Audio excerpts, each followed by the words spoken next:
Made possible through support from ARC Thrift Stores, Autism Society of Colorado, Colorado Access, Colorado Developmental Disabilities Council, Developmental Pathways, Firefly Autism, Rocky Mountain Civitan Club, and the Arc of Aurora. A Think Change training.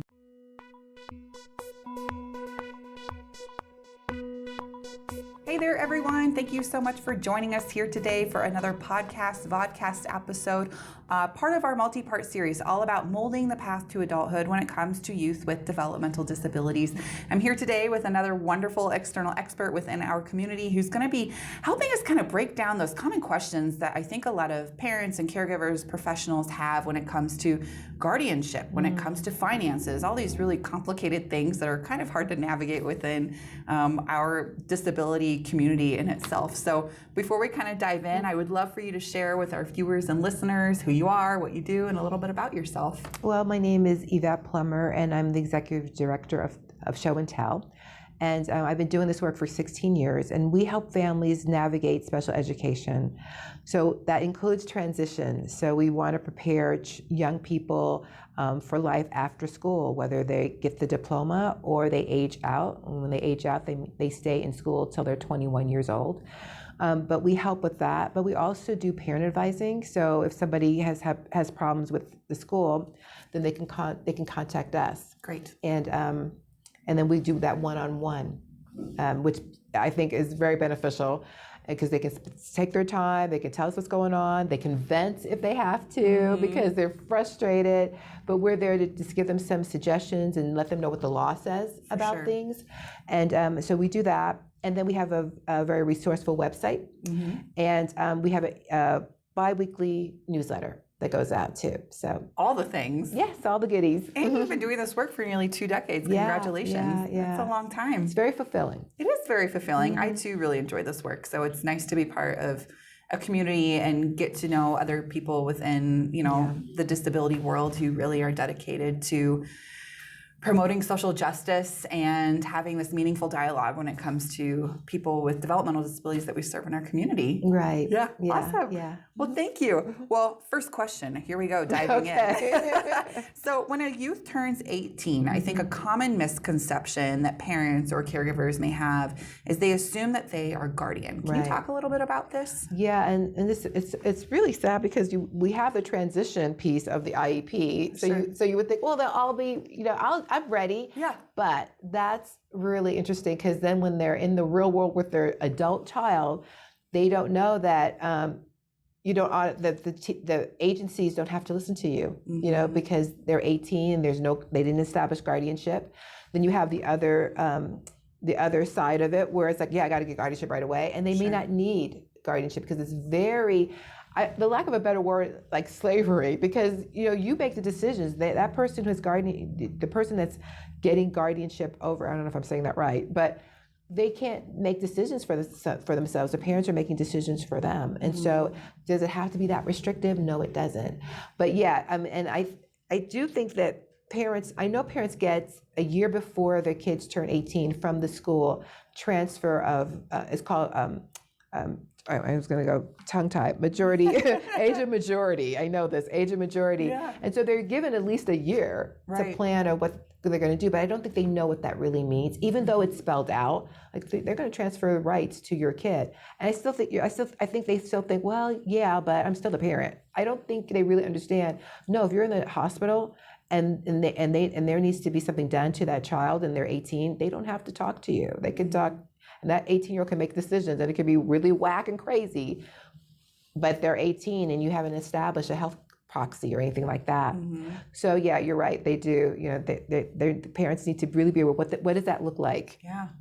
Yeah. And I think it's so hard because a lot of times you're like, I'm mom and dad, or I'm primary caregiver, or I'm family of origin, right?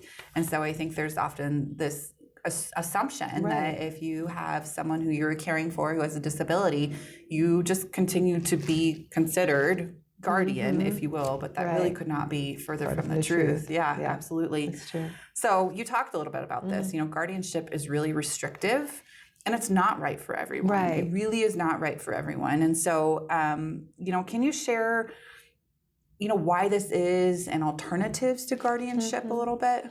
I think that with parents, when they are aware that their kid is going to be 18 and a legal, when they do realize, okay, the rights are going to be transferred, there is this kind of panic a little bit.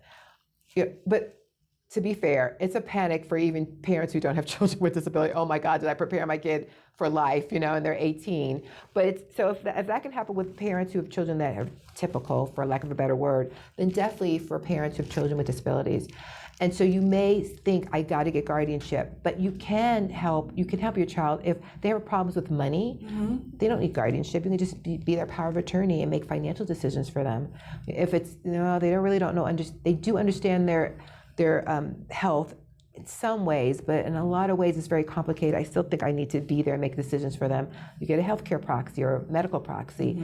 There's different things. In Colorado, we have supported decision making, which is amazing because I think we're only 5 states. 5? I think that just oh my that gosh. does that. Correct me, or in the subtitle caption, correct me if I'm wrong. People need to catch up. My goodness. But and so that's really interesting. But it's scary too because you just have to weigh it. But the idea of it is that our people with disabilities, developmental disabilities, can say what they want. They can. Most of them know what they want. They can communicate that. And so where they can do it, where they're not going to harm themselves, they need to decide who they want to provide care for them and where they want to go and what they want to do, and have a group of people that support that person. So there's that, and I think that's new. I don't think a lot of people know about that. I don't think a lot of people know about it either. And there's so many other alternatives to guardianship too. I mean, as you were talking, you talked about power of attorney, you talked about med proxy, you talked about supportive decision maker. There's also representative payee. There's, I'm like getting my wheels turning also while we're talking about this. There's conservatorship. That's right, yes. And then there's another one that see if I have it on my notes, but yeah, you're right, because I think we did, alternative. An authorized representative. Yes. Yeah. Yes. So there are tons of different ways that a parent or caregiver or family of origin can support their family member who has a disability. It doesn't always have to be guardianship. Because like Yvette said, I mean, it really can be really restrictive. And we want to allow people to live their best life and make decisions. I think a lot of times we're in kind of this overprotective mode, if you will. And when we're in this overprotective mode, we don't really give people the opportunity to make mistakes and learn from their mistakes. And it's really about the dignity of risk, which really means allowing someone to make those decisions. And while we often are within a duty of care, I guess you would want to say, I mean, it's really important that people make those decisions and have that ability to become an adult. Right? Yeah. And make those mistakes. I have guardianship over my brother, and he makes decisions and I had to do it because to protect him from another family member. Because for years he didn't have guardianship. So I had no choice but to do that for his protection from somebody else. But I still, I know he eats terribly. He doesn't eat well. He doesn't make good choices, but I let him because and even when I say I let him, I feel bad saying that I let him. But it's like, and I told him, we made agreement, I don't agree with your food choices, but if the doctor says it's really going to affect your health in a bad way, I'm going to have to, come in and I hope, and I asked him, I hope you don't mind that I do that. Right. Because, I am his sister. I don't want to be like his mom or anything. I'm his sister, and I want to play that role as sister. I don't want to. But he's made choices I wouldn't do that, but it's not going to endanger him. It's not what I wouldn't choose. I'm sorry. And that could happen when you're a parent. I'm a sister, and I think it's easier when you're a sibling. Yeah. But when you're a parent, you don't want them. No parent wants their kid to make a mistake. So that's why it's hard. But you also sound like you're a good guardian, and the fact that you're still allowing him to make these decisions. While you may never not agree with them fully, he's still sometimes I think it's just so hard to let go of that hold. And we could probably talk about guardianship for another couple hours, but we wanted to just give all of our viewers and listeners kind of just an overall background of there are so many other alternatives to this. Right. So kind of shifting a little bit. So we talked a little bit about guardianship and what Right. that looks like. I think another piece that folks really need to understand is this financial piece. Right. And so when a youth transitions to adulthood and they receive public benefits, will those benefits change when they turn 18? Yeah, I know, like with Social Security, and then correct me if I'm wrong, because we really at this point we're referring people, but we have enough general knowledge to direct parents. But I believe they have to be redetermined when they turn 18 to see if they still qualify for Social Security, SSI, Social Security income, and then there's SSDI, and usually a person with a disability will get that if their parents retired or deceased, because usually, if SSDI, you're working and then then you can't work, so. But for our intellectual developmental disability crowd, it's usually a parent's deceased or their retirement, and they get that kind of money. So that's where they can get money. And then there's LEAP and SNAP and housing vouchers and There's all those tons. different things to support a person wanting to live independently as best as possible. Sure, Right. sure. And I think that's so great that you brought up those resources, because we're talking about SSI, so Social Security income, alphabet soup. We talk about this a lot within our podcasts. There's also LEAP, which that basically is for energy assistance to help pay your bills. It's the LEAP program. And then the other one that you mentioned, I believe, was SNAP. And so SNAP is food stamps. We formally called it known as food stamps. So the Supplemental Nutritional Assistance Program. So and TANF that gives money, low income money.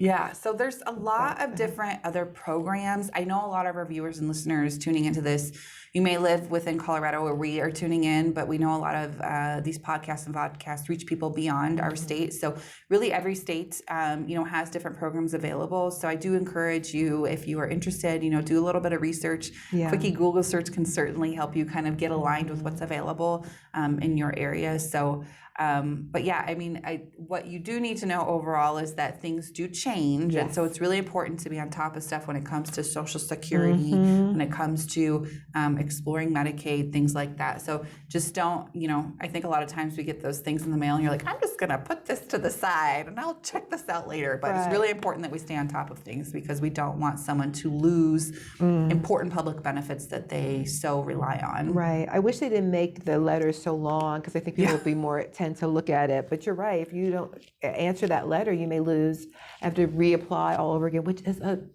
not fair. I know. Thumbs down. So, it's not fun. Right. And then there's the Medicaid too that helps with your medical and all, and the waivers, and you can look those up too. I don't know if we're going to talk about that, the waivers. I can't remember, but Medicaid waivers are really, and there's children that are on that, and then they age out, and there's the adult waivers. So you have the supported living service waiver and the home community-based service waivers that are for the adults, and the developmental disability, the DD waiver, which is a waiting list. I do not understand why we have in our state of Colorado a waiting list.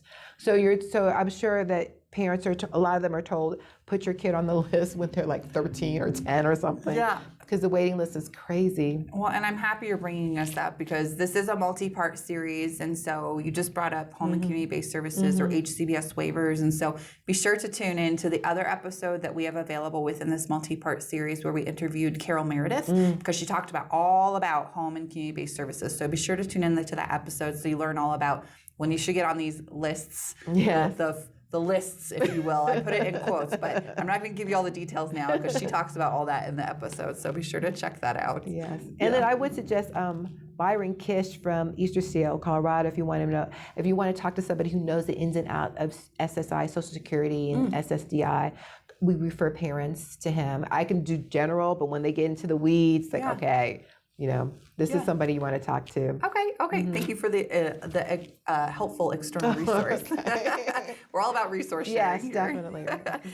Another question that often comes up within our work is, say a youth with a disability turns 18 and they're going to continue living at home. And we've talked about in some other episodes that they may go live independently. They may go live with someone who takes care of them. But they may continue living at home with their loved ones who's going to continue to take care of them well into, becoming, much older. And so what I want to talk a little bit about is we've talked about they're going to be receiving public benefits, but like as an example, Social Security. So should the parents charge that now adult room and board? Definitely. Yeah. You want, well, there's two reasons. One is that, they have the $2,000, they can't go over, they can't have more than $2,000 in assets. So if you're like, I'm not going to charge my kid now, and it grows and it grows, you're going to be in trouble with that. You'll lose your benefits. And then I think it shows some independence. I mean, just like, this is my income that I get, and I'm giving it to my mom or whoever to care, and I'm contributing to the family. Because even when I think about my brother, and then I have my son too, but my son's high functioning. He's on the spectrum. He's high functioning, so he's very independent. He wouldn't need these services. But when I think about the fact that when my brother, I'm digressing, but there was a time when my little one loves drums. Okay. And money was tight. And my son, he got to the point where he needed professional drums. He couldn't play drums because he really had a talent. He had the gift for it, and he was like 5 or something. Yeah. None of this Toys R Us little plastic stuff anymore. He went through that. And then it's like, and I'm trying to raise the money, like, okay, I can give some money, and then my mother can give. And then my brother says, I want to contribute to this too. And the feeling of just, wanting to contribute the little money, the money he can save, because we give him some money too. But the fact that made me think about the fact, like, people don't want to always be given to. They want to be part of something and contribute something. And that always stayed with me, even to now, and years later, my son's a grown adult. It's like, my brother doesn't want to just be here. He wants to be part of a solution, or I'll pay for that. He wants to contribute to society. To society. Yeah, I get it. And I'm so happy you gave that example, because I think that so oftentimes, like, you just continue to think of maybe your loved one as like they're a child still, when really they're an adult, and they become a 40-year-old adult, right? They have 40 years of lived experience. So I think that's a really beautiful example. And I'm really happy you also brought up this whole asset limit thing, which can get a little muddy and murky. But long story short, if you are, enrolled on perhaps like an HCBS waiver, for example, that Carol talks about in another episode, you really cannot have more than $2,000 in assets. And what that means is, basically, simply put, as an example, you can't have more than $2,000 in your bank account, right? And so if you continue to grow and grow and grow that account, you're going to be considered over-resourced, and you will no longer be eligible for these programs that you need. So charging room and board is a great way to not only become an adult, learn these skills, but also make sure that you are not being over-resourced. And so it can be a little frustrating, I feel like, because I feel like a lot of times it can feel like you can't have more than $2,000 in your bank account, and you may feel like you're essentially living in poverty, which that could be a totally different episode. And I think a lot of people have a lot of opinions about that. Unfortunately, that's kind of the way the system is right now. So it's just important to be thoughtful about that too. Yeah, and then you can, for that, I think in 2014, that's when they had the ABLE account. Yeah. Where you can have savings, and it won't affect your Social Security or your Medicaid or anything like that. Yeah. Because parents and the individual themselves saying, well, why can't I save like everybody else? Why can't I save up for something? For sure. And they're right. Yeah, and I'm happy you brought up ABLE accounts. While we don't have an episode specific to ABLE accounts for this multi-part series all about molding the path to adulthood, we do have another episode in a different Think Change podcast series where we interviewed someone named Mike Kaglevitz, who knows all about ABLE accounts. So we will link that in our show notes for you, so you can check that out if you are curious. So, well, these amazing shows you have coming up. Oh, thank you. We try to stay on top of things. People have lots of questions. All the work that we do is really inspired through our direct advocacy work that we do at the Arc of Aurora. So, you guys do amazing work. Well, thank you. We appreciate it. Those are all the questions that I have. Wrapping up, is there any last minute thoughts, anything on the tip of your tongue that you feel like you just want to share with everyone who's tuning in? I do. Like, for those who have kids still in school, like, really use that transition plan. And you said that Gail Lott, I think, mentioned it. That can really be a really good tool to prepare you as a parent and your child of life afterwards. And it's just it's underutilized. I don't think it's used well. And I'm going to plug our program, which is Project Independence, because we bring community services to families and some of the guests that you have are they presented in our trainings, and we take that and then say, okay, now you know these things exist. How are you going to put it in the plan? Yeah. How are you going to make this work for you? Because really, it shouldn't be deers caught in the headlights when your kid turns 18. But a lot of times that happens when I get those phone calls. Yeah. And it's like, what happened? The transition time, what happened? So it's great that we have, podcasts like this, trainings that we give, so parents won't be in the headlights. I know. And I think the whole community coming together and, everyone is kind of chipping away at their own little corner of the world, trying to help, have this dialogue when it comes to supporting people with disabilities and navigating the confusing systems. And you talk about the transition plan in our other episode with Gail a lot, like you mentioned. She talks all about that. So, tune into all the episodes. We hope that they're going to be helpful and useful to you. And, a lot of this is just a primer to get your wheels turning. If you really need more one-on-one support, one-on-one help, see what's available within your community. You are here within Aurora, Colorado. Our organization is the Arc of Aurora. Think Change is our training and education program. We serve people with developmental disabilities of all ages in Aurora. There's many chapters of the ARC throughout the entire state of Colorado. There's chapters of the ARC in the entire United States that some of them provide advocacy. There's other advocacy organizations. So see what's available in your community. Just know that you're not alone and you shouldn't have to walk this path on your own. There's a lot of really great resources out there. And so be sure that you access them. Yeah. Well, thank you for your time. Thank you for having me. Appreciate you joining me today. Everyone else, I hope you have a great rest of your day. Thanks for tuning in. And in the meantime, stay curious. Take care.